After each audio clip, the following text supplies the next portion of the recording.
진짜 블록버스터급 전시가 찾아왔습니다. 올해 딱 한 개의 전시만 봐야 한다면 이 전시 추천드리고 싶어요. 라파엘로, 까라바조, 렘브란트, 클로드 모네, 반 고흐, 폴 고갱 등등 미술사 책에서나 봤던 거장의 작품이 모두 진품으로 왔습니다. 습작이나 판화 같은 작품 없이 모두 오리지널 페인팅, 유화 작품들입니다.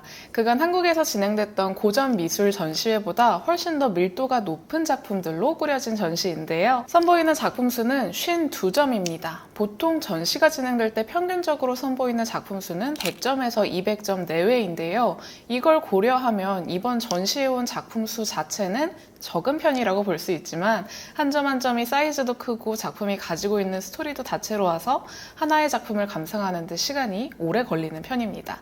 저는 전시를 모두 보고 나오는데 1시간 반 정도 걸렸어요. 전시는 르네상스부터 시작해서 인상주의까지 미술사의 흐름을 따라서 시간 순으로 작품들을 만나볼 수 있습니다. 그리고 이 큐레이션은 점점 인간을 향해 가는 예술이라는 키워드를 강조하고 있어요. 그리고 이런 경향은 현대미술에 접어들면서 점점 더 강조되는 모습을 볼 수가 있는데요. 제 채널이 현대미술 컨텐츠를 주로 다루고 있기는 하지만 이렇게 미술사의 흐름을 쭉 살펴보면서 현대미술이 왜 이런 방향으로 나아가고 있는지까지 살펴볼 수 있는 전시라는 생각이 들어서 소개해드리려고 준비했습니다. 전시를 더 풍성하게 볼 수 있는 정보들 지금 바로 정리해드릴게요. 이번 전시에서 선보이는 모든 작품은 내셔널 갤러리 소장품입니다. 내셔널 갤러리는 반 고흐의 해바라기, 얀 반 에이크의 아르놀피니 부부의 초상, 레오나르도 다빈치의 암굴의 성모 등 걸출한 명작을 소장하고 있는 미술관입니다. 유럽 여행 갔을 때 꼭 가야 할 미술관으로 늘 꼽히기도 하고요. 그리고 내셔널 갤러리에는 다른 미술관에는 없는 독특한 이야기가 있어요. 대부분의 유럽 미술관은 왕실 컬렉션을 기반으로 합니다. 하지만 영국의 내셔널 갤러리는 그렇게 할 수가 없었어요. 영국의 귀족과 왕이 여전히 강력한 권력을 가지고 있었고 그들의 소장품을 강제로 공공화할 수는 없었기 때문입니다. 그래서 다른 미술관에 비해서는 조금은 소박하게 시작했습니다. 38점의 소장품으로 시작을 했고요. 모두 기증품이었습니다. 이렇게 기증품을 받을 수 있었던 건 내셔널 갤러리가 좋은 의도로 시작됐기 때문입니다. 소수의 부유층만을 위한 미술관이 아니라 다수의 국민들을 위한 미술관을 표방하면서 시작됐기 때문이죠. 그리고 내셔널 갤러리는 교육적인 목적도 매우 뚜렷한 미술관입니다. 그래서 오늘날에도 내셔널 갤러리에 방문해보면 전시되고 있는 작품에 습작을 그리는 학생들을 어렵지 않게 볼 수가 있어요. 미술관에 그 어떤 사람도 학생들을 제지하지는 않습니다. 이렇게 국민 모두를 위한 미술관임을 표방하고 교육적인 목적이 뚜렷한 미술관임을 표방하니까 점점 많은 작품들이 기부되기 시작했습니다. 당시에 가장 많은 기부를 했던 건 상업으로 부를 쌓은 신흥 재벌들이었는데요. 영국의 산업화로 돈은 충분히 축적했지만 명예는 없던 상인 출신 재벌들이 작품을 기증하면서 돈으로 명예를 사기 시작했습니다. 점점 기부 요청이 많이 들어오게 돼서 나중에는 내셔널 갤러리 측에서 기증을 거부하기도 했다고 해요. 그럼에도 작품이 너무 많아져서 나중에는 영국 근현대 작품을 중심으로 한 미술관을 따로 짓기도 했습니다. 그게 오늘날의 테이트 모던이에요. 내셔널 갤러리 산하에 있다가 1955년에 공식 독립했습니다. 이제 테이트 모던은 현대미술 중심 미술관으로 자리매김했고 내셔널 갤러리는 고전 작품을 주로 선보이죠. 전시는 4개의 챕터로 구성되어 있습니다. 첫 번째 챕터는 르네상스, 사람의 곁으로 온 신이에요. 저는 이번 전시의 각각 챕터 제목을 정말 잘 지었다고 생각합니다. 원래 르네상스의 뜻은 아마 많이들 아시겠지만 다시 태어나다라는 뜻이에요. 신중심의 사회에서 인간 중심의 사회로 다시 태어났다라는 뜻을 담고 있는데요. 그럼에도 불구하고 그려지던 그림의 90%는 종교화였습니다. 여전히 신의 영향력 아래에 있었던 거죠. 하지만 그림 속 인물들이 점점 더 사람처럼 그려지는 걸 볼 수가 있습니다.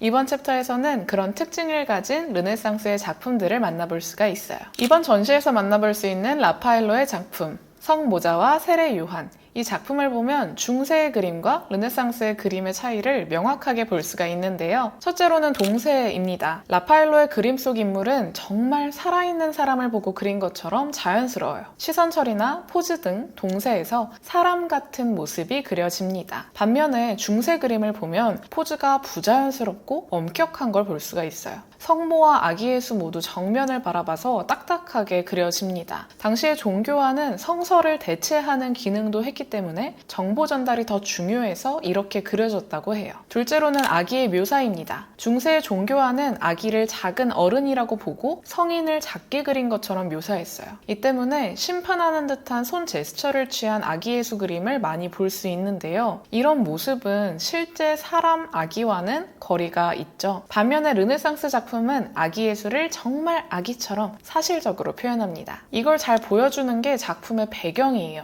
라파엘로 그림에서 뒷배경은 실제 풍경을 담고 있습니다. 하지만 중세 작품은 배경이랄 게 없어요. 중세 종교화는 종교의 권위를 드러내는 용도로도 쓰였기 때문에 뒤편을 금박으로 칠하는 경우가 많았다고 합니다. 하지만 르네상스 작품은 사실적인 배경을 그려내면서 인간 중심적인 회화의 특징을 보여주죠. 마지막으로는 구도를 들 수가 있습니다. 르네상스 작품을 보면 삼각형의 안정적인 구도를 취한 걸 볼 수 있는데요.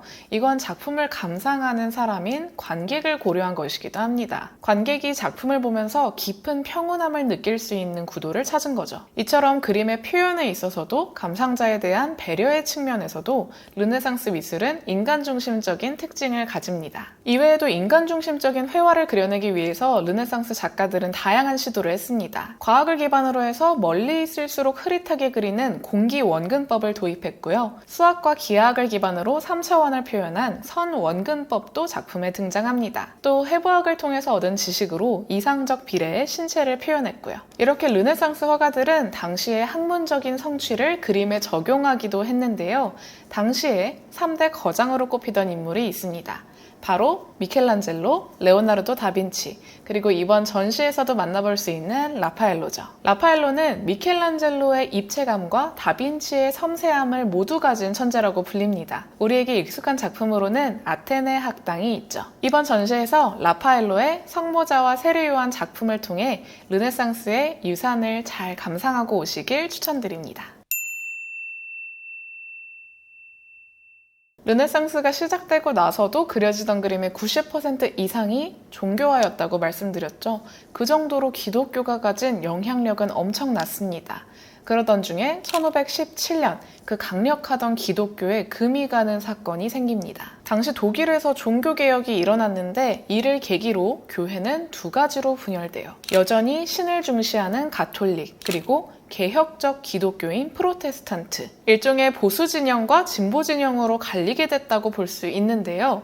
가톨릭교의 아쉬움을 느꼈던 이들은 프로테스탄트로 이동하게 됐고, 가톨릭교에서는 신자들의 이동을 막기 위해 바로크 미술이란 걸 내놓게 됩니다. 신자의 이탈을 막기 위해 만들어진 만큼 바로크 미술은 굉장히 역동적이었어요. 빛과 그림자의 대비를 선명하게 쓰고 감정 표현도 격렬하게 합니다. 기존 가톨릭의 권위를 강조하고 신앙을 강화하기 위함이었어요. 이는 그간 르네상스 미술과는 완전히 상반됩니다. 르네상스는 인간적이고 아름답게 그리는 데 집중했다면 바로크 미술은 역동적이고 강렬하게 감정에 호소했죠. 바로크라는 이름 뜻도 울퉁불퉁한 진주라는 건데요.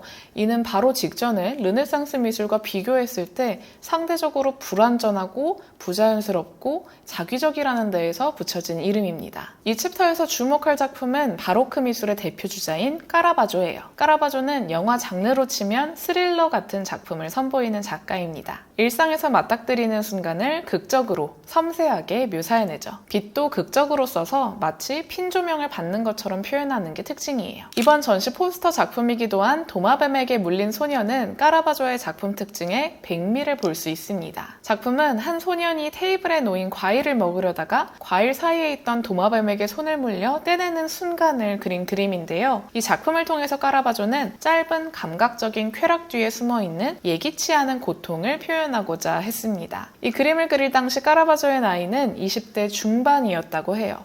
이렇게 어린 나이에 이렇게 심오한 주제의 작품을 그려내다니 하고 감탄할 수도 있지만 더욱 놀라운 건 카라바조의 그림 실력입니다. 이 소년의 앞쪽에는 꽃병과 과일이 놓여 있는데요. 매우 정교하게 잘 그려져 있습니다. 그런데 당시 미술계에서는 정물보다는 인물을 중시하는 흐름이 있었다고 해요.